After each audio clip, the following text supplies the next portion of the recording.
Hi everyone, welcome back to Islam Unboxed. Today I will be talking about slavery in Islam during the time of Prophet Muhammad. So many Muslims, they claim that Muhammad freed slaves, that Muhammad put an end to slavery, no more slavery. Islam, they claim that Islam has brought freedom for slaves. But is that true? Are those claims true? We should read from their own sources. About a year and a half ago or 2 years ago, almost 2 years ago, I made a video about this, but I did not show it directly from the sources. That's why today I decided to do it differently, to show it from their own sources, from Hadith, from Quran. What do Hadith and Quran say about this? Let us read. We start from Al Bukhari, Hadith number 3755. The most famous slave, Bilal. Narrated Qais. Bilal said to Abu Bakar, "If you have bought me for yourself, then keep me. But if you have bought me for Allah's sake, then leave me for Allah's work." Why did he say this? Because Bilal was bought by Abu Bakar to do work for him. But Muhammad asked Bilal to wake Muslims in the morning to do prayers. He asked Bilal to do call to prayer, azan. Right? Azan is the call to prayer. So Bilal had to get up early in the morning to wake them up so they can pray. Then after that, Bilal also pray. After praying, what? Bilal has to do work until late at night. And then every time he had to do call to prayers. Right? Every time. So Bilal probably did not get enough sleep because he had to get up early in the morning and then he had to stay up late into the evening. And like I said, there's one of the examples actually. I have another hadith I will show you that Muhammad has this kind of habit.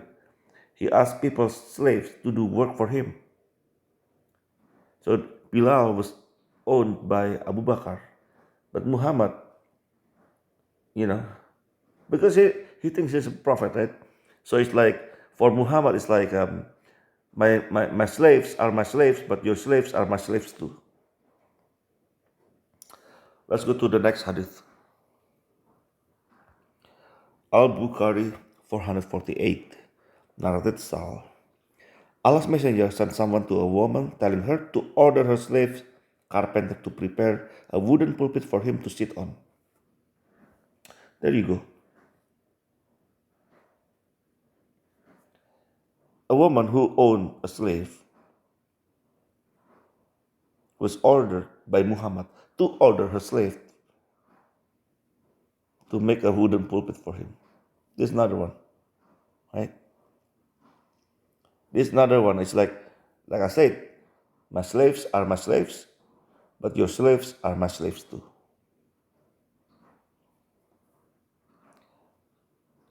Let's go to the next hadith. We have so many hadith to read today. I will try to make it fast. Narrated Anas ibn Malik. Allah's messenger was on a journey and he had a black slave called Anjasya. And he was driving the camel fast. And there were women riding on those camels.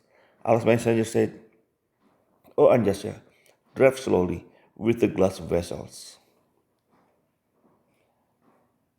Some Muslims at work, they do not realize that Muhammad owned black slaves. Muhammad owned not one black slave actually. So Anjasa was a black slave and Bila also a black slave. And this is also confirmed in also Sahih Muslim as well, the same. Sahih Muslim Hadith number 2323a. He's talking about this, also talking about Anjasya. Let's go to the next hadith.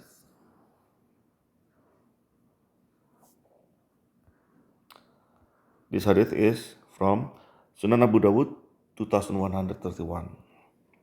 I know the grade is da'if. But the thing is, what is da'if? If it's da'if, why is it in the book? Since it's in the book, so I will read it too. A man from the Ansar called Basrah said, I met a virgin woman in her veil. When I entered upon her, I found her pregnant. The Prophet said, she will get the dower, for you made her vagina lawful for you. The child will be your slave. When she has begotten a child, flog her, according to the version of Al-Ahsan. So, I will stop there. There you go. I married a virgin woman in her veil. So, I think the woman was wearing a hijab or something. So, he found her pregnant, and what Muhammad advised him to do? She will still get the dowry.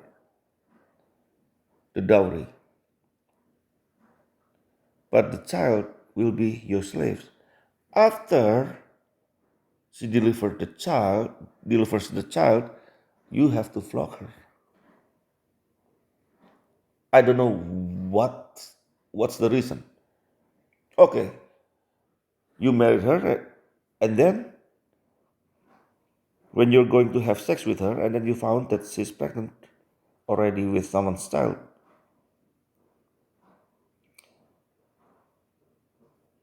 I don't know why we have to, and then why the innocent child, the innocent baby, becomes slaves. I don't understand this. Anyway, next hadith. Al-Bukhari 1463.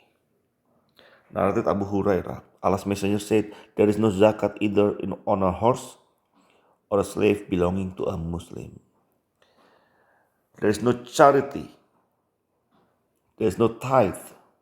If you own a horse or horses, if you own a slave or slaves, you do not pay zakat. You do not have to pay charity. Tax free. Horses and slaves are tax free. Next hadith. Sahih Muslim 1602. Jabir reported, there came a slave and pledged allegiance to Allah's apostle on migration. He did not know that he was a slave. Then there came his master and demanded him back. Whereupon Allah's apostle said, sell him to me. And he brought him 2 black slaves. And he did not afterwards take allegiance from anyone until he had asked him whether he was a slave or a free man. So, Muhammad made a mistake. A slave made a allegiance to him.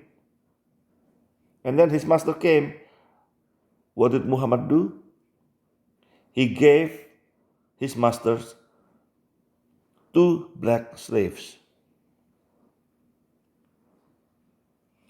See how many slaves Muhammad had? Muhammad had so many slaves. Because every time he went for war, he got more and more slaves. He will never run out of slaves. Next hadith. Sahih Al-Bukhari 2415. Narrated Jabir. A man manumitted a slave and he had no other property than that. So the Prophet cancelled the money mission, and sold the slave for him. Nuaim bin al-Naham bought the slave from him. So a man freed a slave because Muhammad told people, if you free a slave, you will get uh, rewards from Allah. So the man freed a slave, but he had no other property. What did Muhammad do? Cancel it. Doesn't matter, it's his slave, but Muhammad canceled it. And then, instead of freeing the slave, Muhammad sold the slave for him. Imagine this.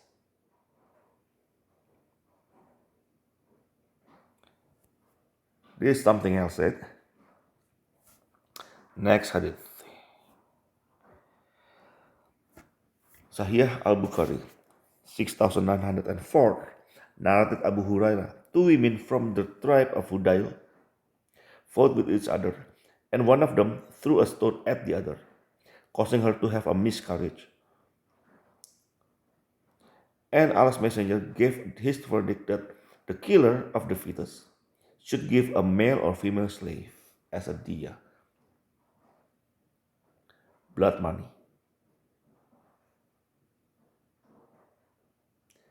There you go. Muhammad never prohibited slavery. Muhammad owned slaves more than anyone. Next hadith. Sahih al-Bukhari, 2547. Narrated Abu Musa al-Ash'ari. The Prophet said, he who has a slave girl and teaches her good manners and improves her education, then money meets, and marries her, will get double reward. And any slave who observes Allah's rights and his master's right will get a double reward. So if you improve the education, teaches the slave girl good manner, then free her and then marry her. Not only free her, but the person marry her, the owner or the master, free her in order to marry her, not free her just for the sake of freeing a slave. And then he will get reward, double reward.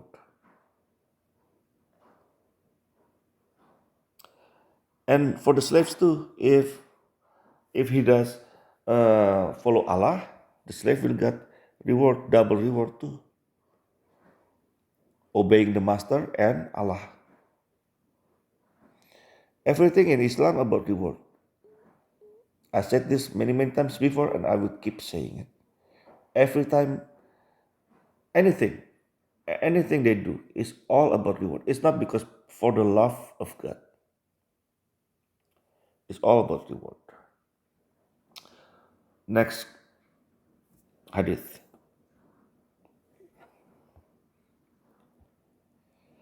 Sunan Abu Dawud, 4106, narrated Anas ibn Malik, the Prophet brought Fatima a slave which he donated to her. Fatima wore a garment. You know what? I will stop there. Look at the donation by Prophet Muhammad.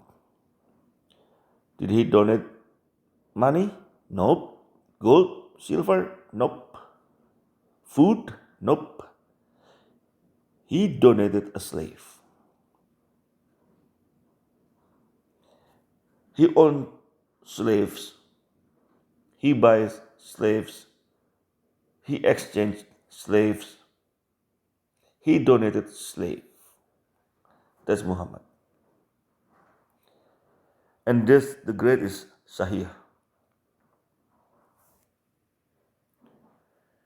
The Prophet brought Fatima a slave which he donated to her. So first of all, the the donation is already wrong, like that's bad. You donate a slave. Wow. And secondly, he donated the slave to his own daughter. Like you know what? I'm gonna give. I will donate $1 million. To whom? My own daughter. That's already bad. Now imagine if I say this. I'm donating my slave to my own daughter. Imagine. That should get double punishment. Anyway, now from Hadith we move to, of course, before we move to Quran, of course, there's many, many more Hadith regarding slaves. In in Hadith, more Hadith about this, but I'm just showing you the important ones. I think the important ones. So now we are going to Quran. Surah An-Nahl, verse 75.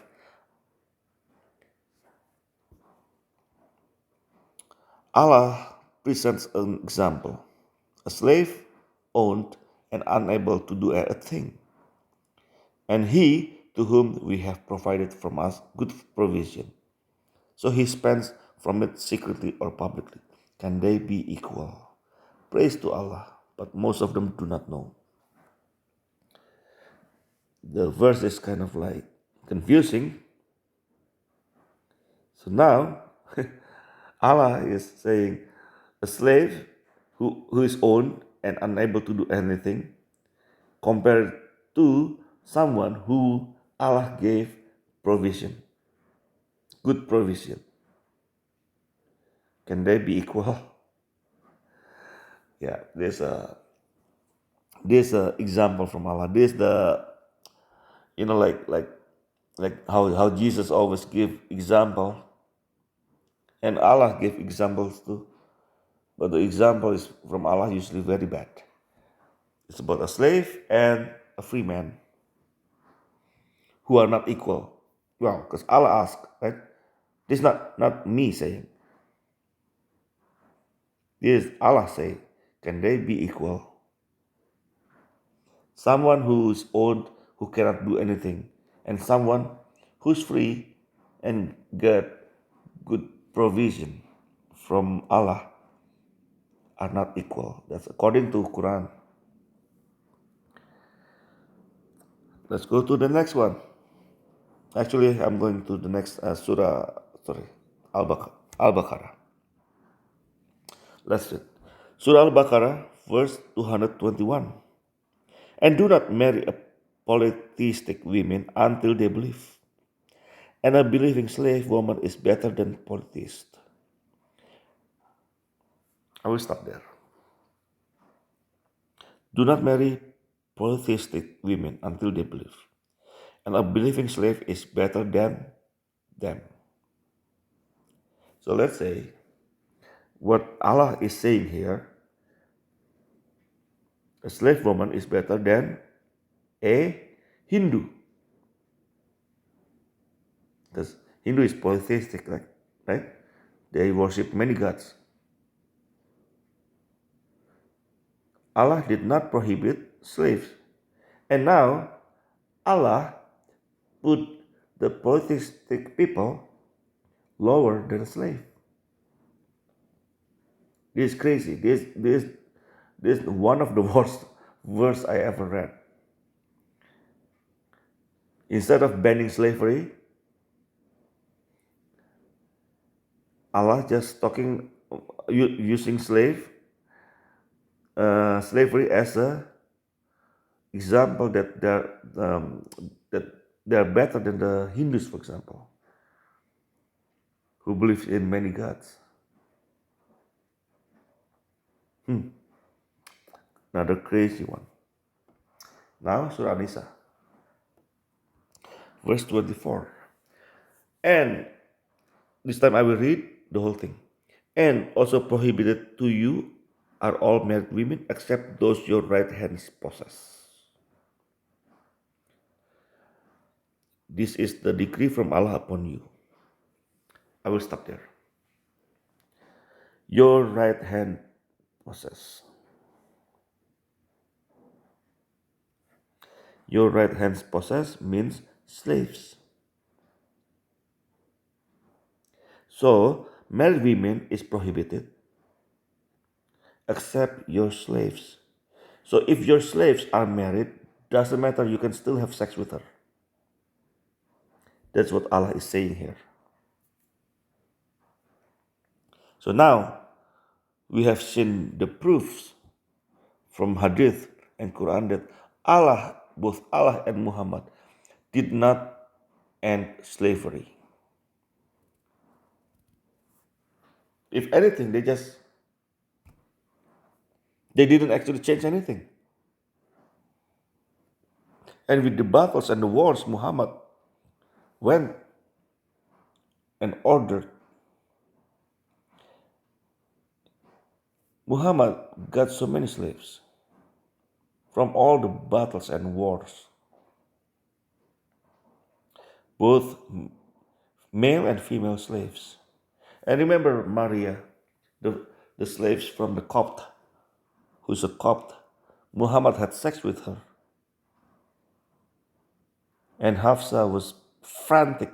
One of his wives was frantic and telling Aisha about that. So, there you go. Slaves are always the same. I mean, like Muhammad did not stop slavery. I don't know how Muslims get this. And next, today, that's all from me. But next, I will be talking about slavery under Islam after Prophet Muhammad. Until next time. And for those who are against slavery, God bless you all. Have a nice life.